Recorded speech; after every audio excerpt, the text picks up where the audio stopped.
Bonjour à tous et bienvenue dans cette partie de la formation. Tout à l'heure, nous avons créé une méthode qui est censée nous aider à récupérer les, je dirais plutôt des données. Ok, on ne peut pas dire seulement les produits parce que tout dépendra de ce qu'on va lui donner ici. Si je mets produit là, ça veut dire que ça va nous récupérer les données concernant les produits.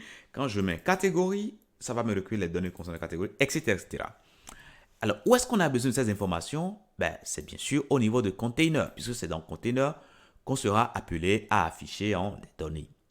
Donc, du coup, ce que je vais faire là, je vais injecter au niveau de ce composant, je vais injecter rapidement, je mets ici private, et là, je mettrai quoi?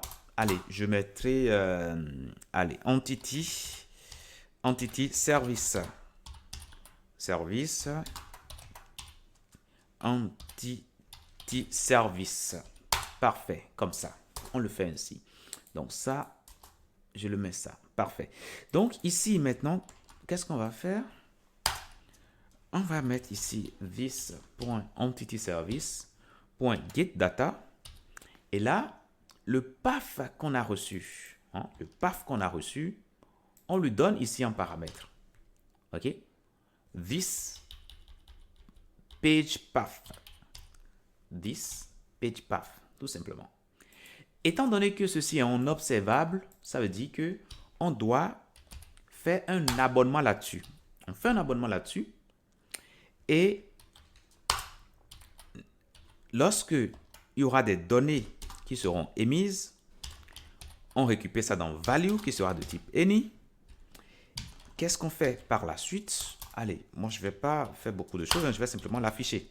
Comme ça, vous allez voir si la récupération se passe correctement. Value. Pour que ce soit beaucoup plus parlant, je vais préférer mettre data. Data. Voilà, puis c'est des données qu'on reçoit depuis le serveur. Parfait. En cas d'erreur, donc lorsqu'on sera en situation d'erreur, excusez-moi,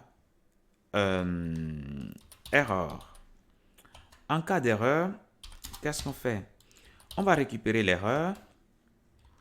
Alors, décidément, décidément. Voilà. On va récupérer l'erreur dans la variable error qui sera type any. Et puis, on va simplement procéder à l'affichage log de error. Maintenant, si l'émission est finie, bon, on sera dans complete. Et là, on peut faire quelque chose, mais là, vraiment, ce n'est pas important. Puisque ici, on récupère les données en une fois et c'est fini. Maintenant, qu'est-ce que j'ai à faire? Ben, je peux tout simplement aller voir si tout se passe correctement. Donc, je vais revenir tout de suite ici. Au niveau de ma page, j'ouvre ma console. Et là, vous voyez que j'ai déjà un objet ici. J'ai un objet là. Waouh! Alors, je viens sur catégorie. Et là, vous voyez que j'ai reçu les données. J'ai reçu les données concernant les catégories. Waouh! C'est bien ça. Ah oui, et puis c'est énorme en plus. Bon, vous n'aurez pas autant de données. Puisque je vais tout nettoyer, vous aurez voilà, une dizaine de données au plus. Mais voilà, mais là, je tiens à vous dire que ça fonctionne quoi. C'est une bonne nouvelle. Client, quand on clique sur Client, on voit que là, on récupère les données concernant les clients. Et là, vous voyez, on voit les noms, mais c'est parfait. Vous voyez, une seule méthode. Vous voyez, une seule méthode nous permet de questionner n'importe quelle table. Mais c'est parfait. Vous voyez le temps que ça nous a permis de gagner. Et c'est justement ce que je vous disais tout à l'heure pour dire, nous allons nous casser. Nous allons dépenser énormément d'énergie pour faire la première page qu'on a ici. Mais une fois que cette page-là est finie, tout le reste va suivre immédiatement. Donc, suivez bien ce qu'on est en train de faire là. Je vais sur Contact ici. Et là, je reçois également les données. Mais c'est parfait. OK? Donc là, c'est bon. Maintenant, qu'est-ce qu'il reste à faire? Il faut simplement utiliser les données maintenant pour produire l'affichage. C'est ça qu'il nous faut maintenant. Donc, au niveau de container ici, .js, pardon, .component.ts, nous allons créer ici data, data, qui sera de type any. Alors, je vais préférer mettre data au pluriel comme ça, ok? Qui sera de type any. Voilà, tout simplement. Et après ça, je vais créer aussi is loading. Is loading. Parce que quand vous faites des requêtes vers des serveurs, vous n'avez pas la réponse aussitôt. Hein. Si le serveur est occupé, bah, il vous laisse un peu voilà, avant de revenir vous répondre. Donc, is loading, ce sera true. Par défaut, bah, voilà, la page sera en cours de chargement. C'est quand on va récupérer les données que is loading va valoir false. Donc, si on est ici dans le cas favorable, this.isLoading sera égal à false à présent. Et là, dans ce cas-là, qu'est-ce qui va se passer? Vous allez constater tous avec moi que les données sont souvent, presque toujours, hébergées dans une clé results. C'est dans cela que vous avez les données. Donc, du coup, moi, ce qui m'intéresse, c'est plutôt les données, tout simplement. Donc, je vais regarder déjà, est-ce que la requête s'est passée correctement? Parce que c'est dans le cas affirmatif que j'ai success, n'est-ce pas? Donc, je vais faire ici const is success, et puis je mettrai également results. Voilà, tout simplement. Et ça, je vais les récupérer depuis data. Bon, c'est vrai que ici, j'ai dit que data, c'est any, donc du coup, TypeScript va me permettre de faire ce que je suis en train de faire là. Qu'est-ce que je vais faire maintenant? Ben, je vais regarder if is success. Si ça vaut true, ça signifie que la requête s'est passée correctement et qu'il n'y a pas d'erreur côté serveur. Donc, je pourrais alors ici mettre là directement isLoading à false. Et puis, qu'est-ce que je fais par la suite? Je fais this.data au pluriel et qu'est-ce que je stocke dedans? Je stocke tout simplement result. Voilà. Bon, si c'est déjà égal à true, ça dit que result va exister. OK? Mais après, je peux être encore voilà, très méticuleux en disant et result. Voilà, tout simplement. Voilà. Et là, c'est parfait. Maintenant, dans le cas contraire, else. Bon, le else, déjà, il est fort probable que ça nous redirige directement dans error. OK? Mais si on n'est pas dans error et que on n'est pas dans une situation de succès, cela signifie que nous allons faire la gestion des erreurs. OK? Gestion des erreurs. Voilà, tout simplement. Et puis, quand on sera... Bon, ça, j'enlève ça. Ça, je peux le retirer. Quand on sera ici également, on va penser également à gérer les erreurs autrement, ok, que juste afficher console. Non, non, il faut qu'on gère correctement les erreurs. Mais pour l'instant, on laisse ainsi pour l'instant, ok.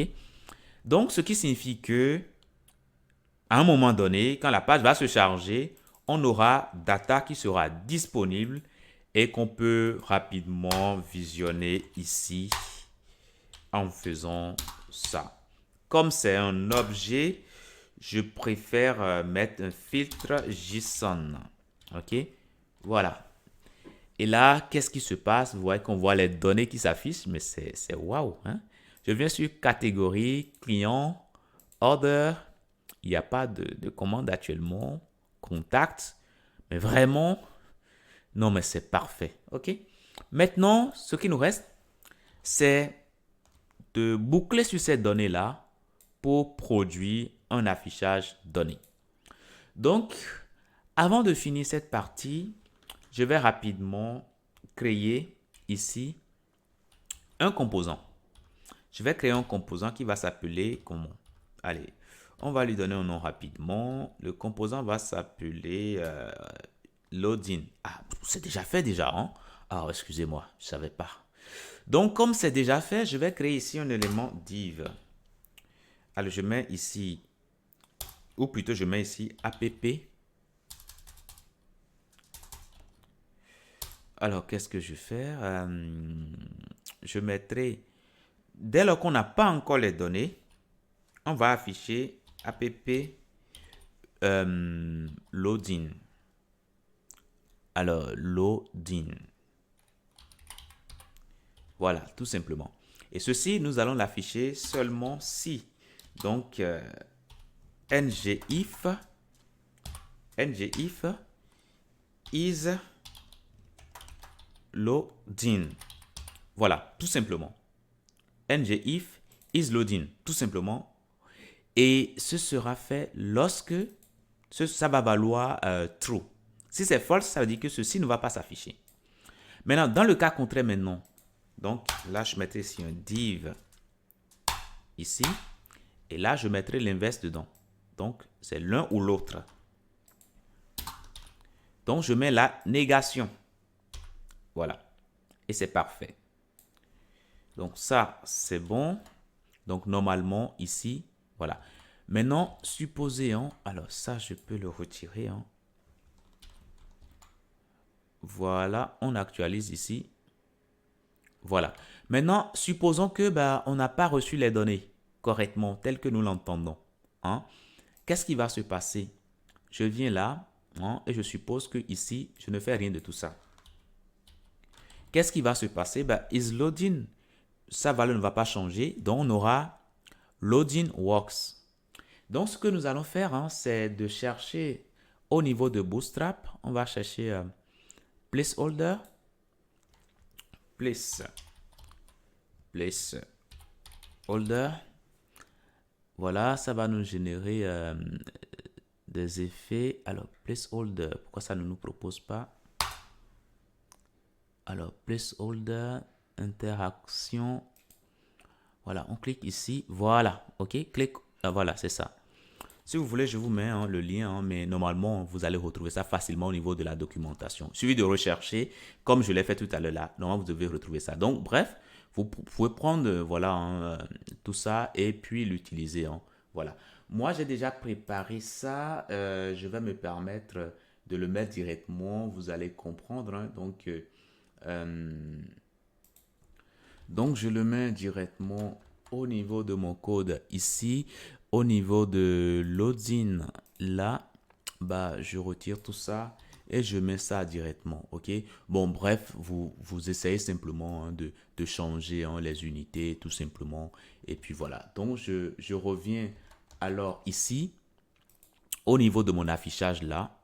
Et là, vous voyez vous voyez l'effet qu'on a. Voilà, ça nous donne l'impression que il faut qu'on patiente parce que les données sont derrière et les données arrivent. Parfait. Donc, ce que j'ai à faire maintenant, c'est simple. Je peux repartir au niveau de ça et je décommente ici, CTRL Z. Donc, voilà. Donc, dès que les données seront là, systématiquement, voilà, on ne verra plus le loading. Et puis, voilà. Donc, ça, c'est bon, c'est parfait. Alors, au lieu d'afficher, vous allez voir que ici, on affiche le path directement là. Mais bon, on va revenir sur... on va ajouter un petit filtre après. Ça, ne vous inquiétez surtout pas. Donc, voilà. Maintenant, ce qui reste à faire ici, c'est de consommer les données et de produire un affichage convenable. C'est ce que nous allons commencer par faire dans la prochaine partie. Je vous dis merci et à tout de suite.